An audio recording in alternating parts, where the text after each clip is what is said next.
Bismillah ar-Rahman ar-Rahim. Assalamu alaikum wa rahmatullahi wa barakatuh. I welcome you once again this evening to Wednesday nights with myself, Inayat Wadi. And as we head towards the end of the year, we welcome our listeners, our viewers on Salammedia, the various platforms this evening. And it is an appropriate time of the year for us to reflect and to unpack what has happened in 2021, which has been no different from prior years, but a lot of major events have taken place, particularly looking at the troubled spots right across the entire world. And this evening, we are focusing on four major areas. We're focusing on Kashmir, Rohingya, Syria, and Palestine. So we've broken down the show into four different parts, and we will be talking to the likes of Claire Bedwell. We're talking with Naysan, with Masia Saluji, and Mahmoud Shakshak this evening. Now, what is important, and it's very, very relevant for us to understand, is the struggle in these areas continue. We've heard about the Russell Tribunal on Kashmir, and also looking at some of the other issues that are impacting all these trouble spots right across the entire world.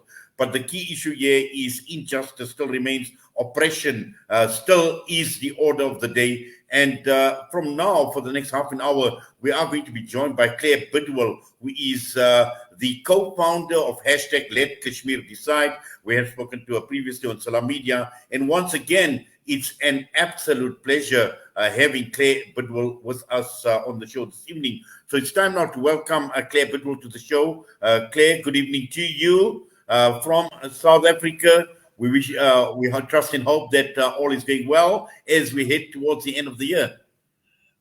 Yeah, hello, good evening. Thank you. It's lovely to see you again. All is going well in Scotland and in my home. Thank you. Yes. Now, obviously, there are many, many talking points with regard to Kashmir, and we know the last year has been no different from the year before. And with Kashmir, and we've seen what has happened with what India, the Indian government, the action that has taken place, and the brutal suppression, the brutal repression of the Kashmiri people still continue. Their voices still remain unheard out of Kashmir, but it is through people like yourself that we are still able to raise the voices on behalf of the people of Kashmir, Claire. Yeah, I mean, absolutely. I mean, in a way, it's continued worse because obviously they've gathered strength in the silencing of people and the things that they have done. I mean, and I can only do what I can do because of the campaigning of the Kashmiris themselves and the organizations and the work they do. And I just raise that voice as best I can to the Western community. So it's still very much a unity effort. And I do think within the Kashmiri supporters and humanity, there is unity growing. But, you know, sadly, it's things like, you know, on my level, my YouTube is not welcome anymore in India. It's been banned, my Facebook. And sort of working backwards, we've now seen them arresting human rights defenders. Back to that, it's the media. You know, anybody that's standing up, Amnesty was closed down, the political leaders are in prison. Now we're hardly seeing any Kashmiris, local people from Indian occupied Kashmir in particular, on social media because they're actually being arrested now for their posts. And somebody just a few months back was arrested for WhatsApp messages. So they've accessed people's personal messages. I think it was for supporting the Pakistan cricket team.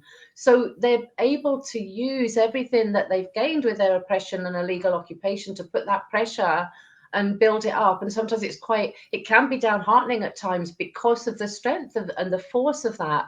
But, you know, we still believe that justice will prevail and doing everything that we can to stand up against, you know, the brutalities and the atrocities and the things that we're seeing. So I think we're looking to explore the fake encounters that have been going on, the land grab, the demographic changes, the fact the human rights defenders being you know, also brought to account, as it were, and the youths that are missing, and it goes on. Yes, and obviously it has still continued exposing the Indian government for what they are, the BJP right-wing government, the fascist government, and the fascist tendencies that we see. And, you just made mention of one example in terms of supporting the Pakistan cricket team. And this was a problem not only in Kashmir, but also in India, where we've seen so much action being taken against people who had supported the Pakistan cricket team. So the ugly face of fascists, the BJP government, has featured a lot more prominently, Claire. I absolutely agree with that. You're right. And it's like they expose themselves. And one of the things I hang on to is that the day that they went in and illegally occupied Kashmir was the day they actually handed Kashmir the key to their freedom, because they are exposing themselves, and they're exposing themselves more and more. And as you say, within their own community. And we're looking at extreme Hinduvar. So, that power that they want for that, they are. I mean, to arrest people over supporting the Pakistan cricket team, that will reach the ordinary people in the world, where often they turn off to atrocities and abuses and wars because they think they can't do anything. But some of these ordinary stories that they can relate to themselves, because in Scotland, they absolutely detest the English and they all come out to boo the English team. All of Scotland, or, most of Scotland would be locked up if we put the same laws here that India are applying. So it comes across as ridiculous in the Western economy, really. But to the extent, as you say, they're exposing themselves and their crimes. And, we've seen various things, the farmers' protest, but we also saw on the positive what can be achieved. Those farmers, they've been protesting for a year, and that determination. And one thing we know with Modi is he likes to be liked. The Indians like to be liked. They can't bear to not be disliked. And it's actually something that we can then use as our power, as our strength, because they've given in to these farmers, and hopefully they'll give in more and more. And it kind of shows us strategies and ways that we can keep plowing on that pressure to expose them, in the hope that somewhere within that, this ego or whatever it is for the power control and want to be seen in a good light will take a focus.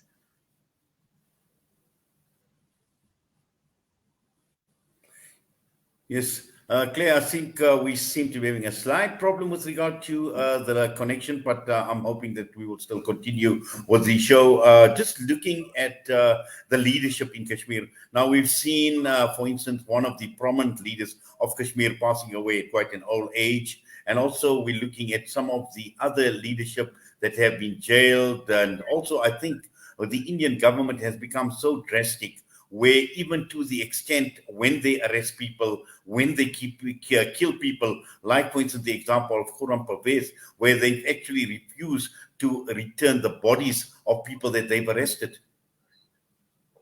Yeah, and that's been absolutely horrendous and absolutely shocking. So in the case of Saeed Galani, when he died and buried overnight in the dark of the night, with the families not able to give their last rites, their last respects and everything they do, and in the fear that people were going to come out, and he was denied where he wanted to be buried. And these are huge violations. Also, we know that Yassin Malik is in very, very poor health. And we've heard stories, the evidence of these political leaders and prisoners that are in jail, the way they're being abused, the way they're being treated. It's not just a case that they are confined day after day. They're suffering abuse and torture at the hands of wells. So, their physical well-being, their mental well-being, it goes a lot deeper.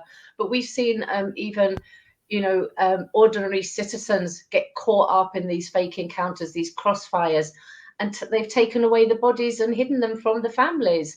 And then it's taken protesters and people to come out and stand up to demand the bodies back. I mean, I sometimes it doesn't make sense to me. How would they feel if it was their family? Do they have not even a shred of empathy? So it's shocking. It's beyond all human realms, and it's a lot to take in. And like I say, it's becoming very deep and very sinister, some of the ways they are behaving and acting. Yes. Now, obviously, one is able to keep up the pressure on the Indian government through organizations like yourself, through activists, and also through alternative media, because we know the mainstream media are totally captured in India by the government, and also the government narrative on Kashmir. And Claire, this is very, very important to keep up the pressure, but also at the same time opposing and bearing in mind what the mainstream media is in India, what the agenda has been throughout this entire saga. Yeah, I mean, absolutely, because if you're looking at their agenda, we're looking at a mixture of things, aren't we? You know, the desire for the water, the desire for the land, the desire for the profit, the economy, and then this extreme Hindutva, you know, to make themselves powerful, where we even see it through their own caste system as well, and against, you know, religious minorities, and of course the Islamophobia being at the heart of all that. And the strength of the Indian lobby, their money, their finances is filtering into other countries. So we can see, for example, you know, within the UK media, we're a right-wing government, you know, a conservative government, and it's very strong in the newspapers. Our Prime Minister at the moment is under a lot of pressure due to lots of different reasons, but obviously, you know, breaking COVID violations last Christmas, and the country feel that he's almost laughing at us. We've all had our barriers, and then he goes ahead and has this large gathering, which was against the law. So he's struggling at the moment, yet we've seen the newspapers saying, you know, oh, stick by Boris, time to stand with Boris. And you can see the underlying, and we know that India, you know, they've done that. Their lobbying power is strong, and they've infiltrated. You know, we saw the Euro Disinfo Lab, where they are controlling the narrative and sending the story. And, you know, simple as they're saying it's terrorists, you know, and we're dealing with infiltrators, and we're just trying to, but as we said earlier, they're exposing themselves. But we have to keep going, because we never know when it's going to break, when it's going to turn, when something there will happen. And, you know, the power of everybody, the campaigning, the big organizations, as we said, with the Russell Tribunal, and people continually writing to their governments and the United Nations. We can't see everything, unfortunately, you know, on diplomatic levels, even between India and Pakistan and the OSCE. We're not told everything. We're not shown everything. So you always hope that somewhere this pressure is building and it's going, and that one day this pressure pot will go. And it's great, you know, we have to keep the faith, the hope that the truth outs and the pressure from us builds, you know. And even last night I shared a post to, it's like a community group in the UK, and it was one of the solidarity events that we'd done, and the admin of the group said, you know, this is a great video, can you tell me what's happening in Kashmir? And this was a Democratic supporter who his own Facebook group didn't know what was happening in Kashmir and just wanted a summary. So there are people out there still to reach that don't know, and that's the importance of the campaigning and of the work, and keep going and trying to beat down their narrative, really. And, you know, sometimes they help us, as you say, because, you know, they overstep a mark and it gets shown. So it's that belief one day, you know, and not too far away, this will come together in our favor, and all that evidence is there. Yes. Now, Claire, interesting you mentioned the OIC, and we know this week there has been the meeting of the OIC in Pakistan, which is right next door to Kashmir.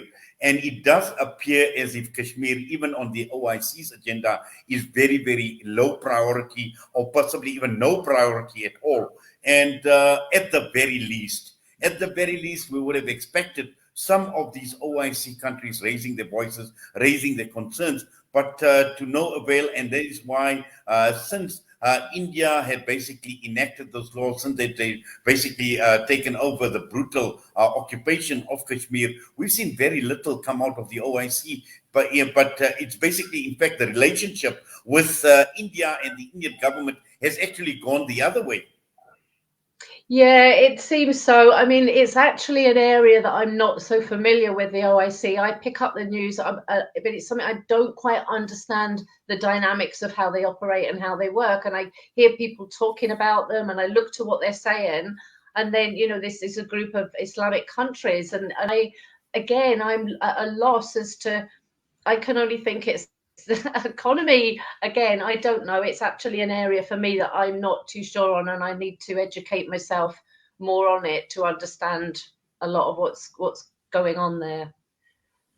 Yes. Now, looking at Britain and how much responsibility is Britain taking as far as Kashmir is concerned? You mentioned the Russell Tribunal, where the judges found obviously the Indian occupation of Kashmir being illegal, but also at the same time looking at Britain. Unfinished business. In fact, telling Britain to complete the unfinished business in Jammu and Kashmir, and also, about the whole plebiscite that, as far as the UN resolution has been concerned. So Britain, again, needs to take a lot of responsibility for what is taking place in Kashmir. Yeah, absolutely. And I mean, I'll answer that in three parts in terms of one, where Britain stands on it, then the Russell Tribunal, and then a revisiting of that. I mean, I guess for me, is part of why I'm campaigning and I feel so unjust about this because I'm British and I can't bear the fact that this was at our door. And, okay, I know it wasn't me, it was before my time, but I am from those ilk. Kashmiris are suffering from that decision years ago. And so I feel the onus on me. There are many people within our UK parliamentarians, many see it like myself. It's a straightforward human rights abuse cases. The justice is there, self-determination. What are we doing? What's happening? We see a lot of politicians, and it's a very heartfelt. And when you really get into the depths of it, if you've got family there or people, that pain, that suffering, that torture. So we do have parliamentarians, I'd say, with a heart that are there. They recognize it's our duty. They recognize we're holding part of the United Nations and we need to build, make United Nations act. But sadly, what we do have is this right-wing government that see it as a bilateral issue.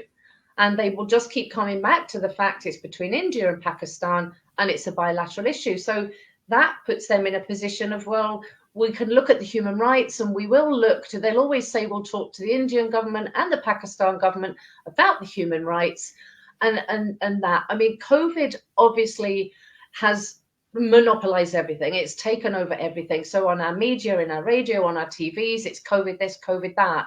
And very few stories are getting through other than the royal family, what Kate and Will's had for their dinner or had for their tea. We're distracted. We're distracted by Strictly Come Dancing. We're distracted by, everything. So that the ordinary people ourselves, some of them, they're just lost in their lives. They're doing their lives and they don't. So it's incumbent upon us, obviously, to push that forward. We've had a lot of people in the UK doing some amazing work to lobby at their MPs at the grassroots level, and talking to their MPs and taking that forward. So there is mounting support, there is growing support. But we have seen also in our opposition party perhaps swinging more to the right now as well. And we're not hearing strong voices from them for Kashmir. And, Keir Starmer, the opposition leader, he's a humanitarian, he's a human rights lawyer. But we're seeing them, they removed their article, which was to force it to be beyond a bilateral issue. And it's now back, it's not multilateral, it's back to being bilateral. So we are struggling with our opposition government as well. But yeah, so to bring it back to the Russell Tribunal, I mean, it's massive, it's huge, it's brilliant. And hats off to all those Kashmiri people and organizations and people that have ran that, sponsored that, organized that, because it's amazing. And it's an opportunity for all the evidence, hard evidence and hard facts from all the researchers, the writers, the authors, everybody at ground level, the hard work they've done for years to bring it to one platform. It also brings together all the people, regardless of their ideologies. They're there with the evidence, the hard evidence that you can't deny. We have, legal representatives. It's essentially a people's tribunal. But we bring along those with the knowledge, and it will be it will take place like a court case, like a tribunal, the evidence presented. And they, as judges, those that are judging it, they will say what they see. Now, to me, it's blatant what's being shown. I think there's 4 parts to it. I think this might have been the first one. So there'll be more from that to come. But when all's said and done, and even from this tribunal, it'll be drawn up. It will be written up, what was said, what evidence was there. It will then go to all country leaders. It will go to the United Nations, and it's a good, hard, solid pack. And they can't keep turning their eyes away from this. And it's something that could get into media newspapers, which is obviously what we need, particularly in the UK. We need it in our mainstream media. So it's excellent work, and it's inspiring for a lot of us, I think, to know that at least something that we can try is being done. So the Great British government, I mean, yes, we just have to go forward lobbying that's our duty, that's at our doorstep, that's our moral responsibility. We're meant to be one of the leading countries for human rights. So even the UNCS resolutions aside, there's no human rights in Kashmir. Not one's being met. So the government are not fulfilling their duty for their citizens. And there's so much that our government could do. And hopefully, as you said earlier, this building the pressure, building the awareness, we've got to, it's like cracking a nut. It has to crack at some point. And, we just have to keep bashing forward, and hopefully at some point that governments can change as well, and we've got young people coming through, and it's always that hope that if it's not tomorrow, it's not next week, not next 6 months or a year, the following years we're bringing up people to our pupils, children, school children, to know human rights. But the UNCS resolutions are there, should be clear, and let's hope we can find a way through to bring it all to justice. Well, Claire, it's taken well over 70 years already as far as Kashmir is concerned. And also coming back to the Russell Tribunal, these are independent judges, and the likes of the United Nations and world leaders need to consider what these judges have said, and also in the strongest possible terms that could be used. Besides the occupation being illegal, the Indian government being found guilty of war crimes against humanity, they're talking about genocide, they're talking about femicide. And this is the reason why, such strong language obviously has come through in this phase of the Russell Tribunal. And this is the reason why it is even more important for world leaders and the United Nations to take note what the Russell Tribunal is saying.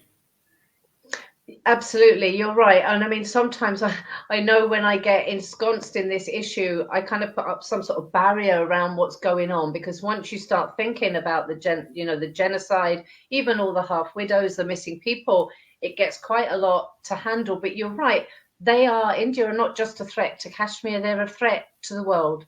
They're a threat to everybody, because if this way they're handling, the way their power, the way their money is talking is huge. And we're talking nuclear countries. So at some point, these other countries, America, UK, Canada, Russia, Germany, they're going to have to open their eyes and realize what is befalling on us all, what is befalling on the world. And human rights, aren't we all happier on a simple level when we're all being kind to one another and talking to one another? That has to magnify up on a global level. This is not good for anybody. And so, we have to stop looking at the trade deals and the economy and realize if human rights was in place, it would help the economy and people's well-being anyway. As we know, the war, blatant war crimes, we have the Geneva Convention there, we have various international crimes that aren't being met. It can't keep being ignored. It can't keep being ignored, or where are we all going to end up? So it's great, as you say, it's exposing not just, well, none of it's low level, but it's exposing at the highest level and what they're actually doing and the danger of it to global peace, essentially. Yes. Now, Claire, just looking ahead, and we know we're at the end of the year, but looking ahead in terms of the activism still needed, the struggle still to continue, what are some of your recommendations?